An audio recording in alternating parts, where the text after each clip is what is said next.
Ladies and gentlemen, my name is In the Game Kaya, and welcome to ITGK Survives Ark Day by Day. Now, what is this series exactly? Well, I'll get into that in a second, but first, welcome to the island. Again. And I know what you're probably thinking.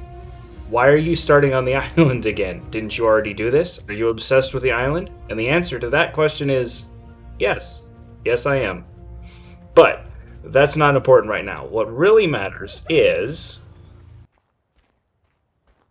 I really just wanted a fresh start on this map because I really enjoy the island. I really enjoy playing Ark. I like getting started. I like just doing things. The problem is I keep getting to this point where I just get stuck and I keep changing the ideas of things that I want to do. The mods that I want to use is like, okay, we're going to do this. We're going to do this. So literally the only mod that I have in is Structures Plus. There are no other mods, not doing anything gimmicky, no dino storage, no stack mods, no nothing like that. And originally that's what my ITGK Survive series was supposed to be. But that's not really what it's become as of late. Towards the end of the first season, I started to reevaluate what exactly it was that I wanted out of that series, and it's not really the true, mostly vanilla, old school Ark experience that it was originally intended to be, at least not anymore. That series, especially if you've seen the latest episode, you'll notice it's starting to become something a little bit different. And I did also add in my brother to help me play it, just because I sometimes feel like I'm not that interesting to listen to from time to time. So I'm doing my best, to make interesting content. And so the concept of the main series changed. But I still want to have that old school Ark experience if I can get it. But I cannot play and do commentary at the same time. So, surprise, surprise, as of right now, I am actually just recording post commentary. So I've already played this. I kind of know what's going to happen. It's been several days since I actually recorded it, but I'll do my best. Anyways, let's skip ahead a little bit further here. Another thing that I really wanted to do with this series is figure out what was good and bad with my main settings. The settings video that I post every year, I've done it 2 straight years now. I'll probably do it again, maybe when Ark Survival Ascended comes out or something like that. I really want to test those settings specifically for one player. Instead of playing on a server with friends and just listening to what they have to say, I also want to just test it for myself and get my own feeling for it. So I can really stress test those settings and see what needs to change, what needs to be fixed. I'm constantly tweaking these things. But that's something that I want to really accomplish with this series, is make sure that nothing's busted, nothing's too slow, nothing's too fast. Like with my last set of settings, the experience rates were a little wonky. So I went and I retweaked the experience rates. And at first, when you start playing, especially like I'm doing the note run right now, you get plenty of experience from this stuff. But eventually that all kind of levels out and it's not an issue anymore after you hit level 60-ish. Another thing that I thought would be really fun to do in this series is to kind of go through and maybe tell a few stories about Ark, about how I learned to play the game, some of my experiences in playing it, even just stuff that happened to me while I was recording or whatever. I thought that would always be kind of interesting. So one thing that I actually did end up deciding to do is when I started this series, I knew exactly where I was going to build my base. I used to play on Official, obviously, a long time ago. I think just about every Ark player at one point or another has played on an Official server. But my first experience with Ark was on PlayStation 4. And the very first base we ever built was not far from this initial spawn area. Now, we didn't do the note run back then because I didn't even know what a note run was. But I'm going to end up building in the roughly the same place that we had that old base. So I thought that would be fun. I was originally going to rebuild it completely from scratch, but I don't think I'm going to end up doing that now, actually. Maybe something similar, but it was basically just a giant box with a porch. So maybe something a little bit fancier. Now I'm just gathering materials here and getting ready to build some basic tools and maybe get a couple of easy early game tames. And then what shows up on me? But a Dilophosaurus. These things are so irritating early in the game. They used to kill me all the time. They don't so much anymore, but I don't have bolas, so I just gotta dodge, bob and weave, and burn! Burn! Burn it! Just fry this thing. Maybe we'll get cooked meat out of it. That works, right? If you burn the creature to death, you should get cooked meat out of it. Can we make that a mod? Just whack it with a torch, or do what my brother did the first time he ever played Ark. Build a campfire and drag the corpse onto the fire, trying to get cooked meat out of it, because that's how science works. And then, shortly after I had that run-in with the Dilophosaur, I was able to walk up and just instantly tame a Moschops. And this thing is amazing for the early game. The way it gathers fiber and berries and thatch and wood, just insane. I love these things if you can get one early. And as long as it doesn't require giant bee honey. I mean, I don't know where you're going to get giant bee honey for the time in the game where you're going to need a Moschops, but hey, if you can get one, these things are awesome. 9 out of 10 dentists would recommend. So this is actually where the base that I was talking about was. It was right on the edge of this cliff here, overlooking this piranha-infested bay. And Parasaur would constantly go off because of the piranhas that were in the water down below. We pretty much had to build out over the cliff because there was another base on the back end of this plateau over here. And we had no space. We were just building in open air out over the river. Like, half of our base was just hanging over the cliffside. Piping that thing was a pain. We didn't really know what we were doing at the time anyway. And we harvested the materials for the base mostly by hand because at that point, I don't think any of us knew how to tame dinos. At least we weren't very experienced with it. But I'm going to get some materials, and you guys don't really need to see this, so I'm going to skip ahead a little bit more here.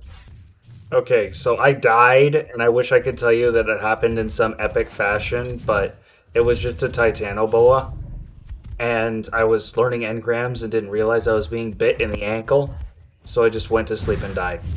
Right there. So, I came back, and I don't see the Titanoboa anywhere, but now I've got to fight this stuff off and get my stuff back. Including this dumb Paraceratherium. Well, I'm trying to lure this thing over the edge, and I had to get off of my Moschops to avoid taking fall damage. Piranhas are trying to kill me. The Parasaur is trying to kill me. My Moschops is trying to kill itself, and I am just, like, barely surviving here. That thing is not going to live. That half-elephant is going to kill my poor Moschops.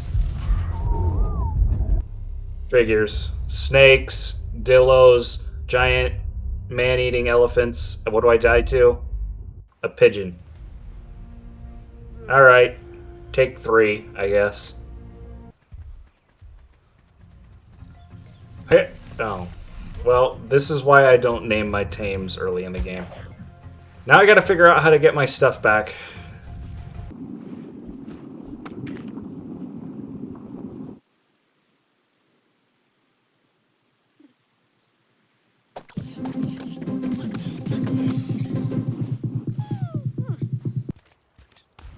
And finally, got it.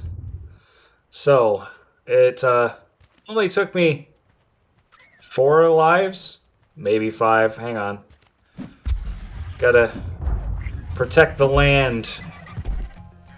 This is where I'm building my base, and I'm gonna stick with it, even if the snakes and the dillos are trying to kill me. So as the sun sets here, I finally made myself a full set of hide gear. And I still don't have a base. I really need a place to set up shop. And it looks like I'm going to have to harvest those resources by hand because with the Moschops dead, it isn't going to do much for me now until I build a campfire. But let's just knock this thing out instead as consolation. Alright, so this is, as my brother would tell you, my favorite way to build a base. Giant slab with stuff on it. I am notorious, both with my brother and with other members of my tribe, for never finishing a base, just putting up stuff on a couple of foundations and calling that good. I am going to try and actually finish a base this time. I can do it. I know I can. It's just going to take some concentration, some effort, some perseverance, some concentration. Wait, what was the other thing? I know this isn't that big, but this is more so temporary. I'm going to end up taking over this entire plateau, honestly, at some point. I'm just trying to put a roof over my head for the time being. And the Parasaur is doing a pretty good job of gathering narco berries and helping me haul materials around, so pretty nice. I just wish it would harvest like a Moschops. And so the first day ends with me finally building a house, just before the sun comes up, ready to finally light up the house and lay down for a 5-minute sleep. Get ready to go the next day, the next Ark day, anyway. It's a good thing this is not Minecraft. I would be dead probably more than 4 times. Then again, Minecraft can be pretty easy. But anyways, so ends day 1, which means it's time for me to tell you all about a secret for this series. And that is the fact that it's more than 1 day in a video. Yeah, it's an Ark day by day, but I'm not making the videos day by day. What is that supposed to mean? Well, honestly, I was kind of inspired by the 100 Days Challenge videos. I just tried core and couldn't not die. It's kind of difficult when everything wants you dead to not be dead. So instead of making the 100 Days Challenge video and being under time crunch and trying not to die at all, I'm going to try not to die, but if I do, I'm not restarting the series. I'm just going to keep going. But I'm going to break the video into chunks, and you'll see how many Ark days it takes for me to complete this. So I did this all in the same sitting as I get attacked by yet more seagulls here. I did this whole session. I think I recorded the first 3 days in one whole long session. Now, I may not end up putting all of those in one session in one video, but we'll see how that works out. Probably just the first 2 Ark days for this video. And here is what the little Wheaties box that I live in looks like from the outside. It's so nice and serene and cubular. Progress update. Finally built a forge. Can finally get some metal. Not that I'm going to be able to do anything with it right now, but hey, progress. Thankfully, I did have enough metal to start making some metal tools. So now the harvesting process will go a little bit faster.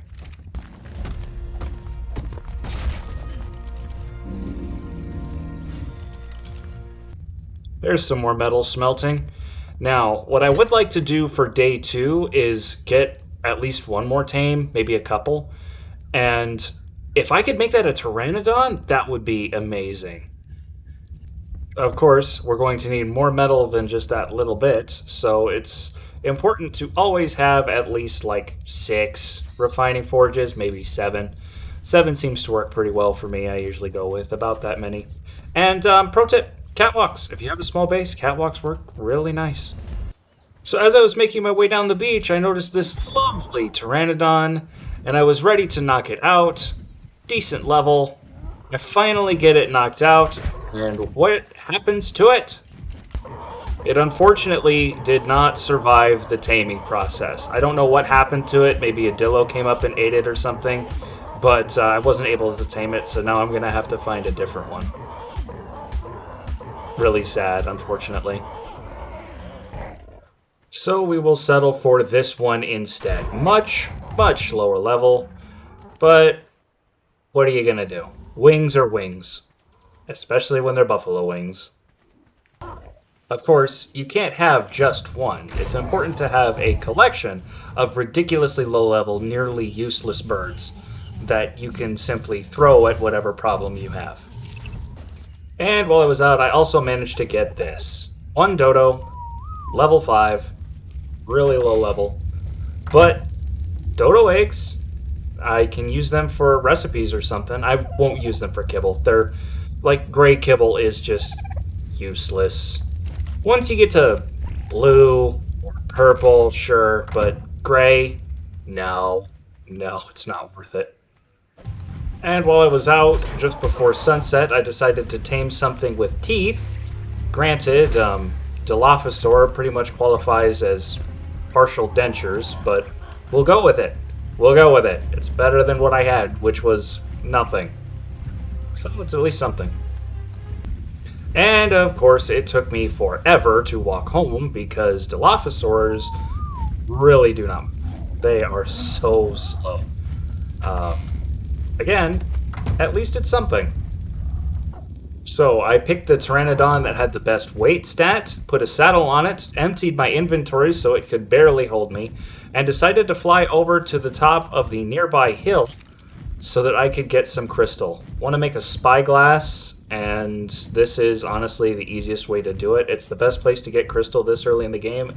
It's 2 inches away from me, and the bird can barely make it there. These are so low level, I need a better bird. Then grab barely enough crystal that ends up being mostly stone because I only brought my metal hatchet, and limp my way back to base and make myself a spyglass. I also built this little outer area on my house because I needed a place to stick the dodo and a handful of campfires to grind out some charcoal. And the inside of the house didn't seem like a good place for all that stuff, so I'm basically just building a back porch that just wraps around the side like this. I'll put in a second door too. This is really important, honestly. I don't know if I've covered this in my tutorial series yet or not. I'll have to go back and check, but building a whole bunch of campfires early in the game is important so that you can grind up some charcoal and store your charcoal because you need it to make gunpowder, which you're going to need for literally anything that you do once you have decent access to the rest of the island. And of course, it also helps you cook meat, which keeps you alive. Much better than berries. And of course, the last step to any decorative house is to put up a nice quality wooden railing. It makes any brick look that much better. So here's what the base looks like now that the temporary version of it is done. That's all I'm going to do on it for now until I end up building something much bigger and probably made out of stone. And it's pretty much sunrise on the beginning of day 3, so this is the end of this video. I hope you guys enjoyed it. Let me know what you think of the new series. If you have any ideas of what kind of challenges I should tackle in this series, be sure to let me know. Leave a comment. Do all the YouTube video things. Very much appreciated. My name is InTheGameKaya. Thank you for watching Ark Day by Day, and I will see you tomorrow. Well, not literally tomorrow, but yeah, tomorrow in Ark, you know what I mean.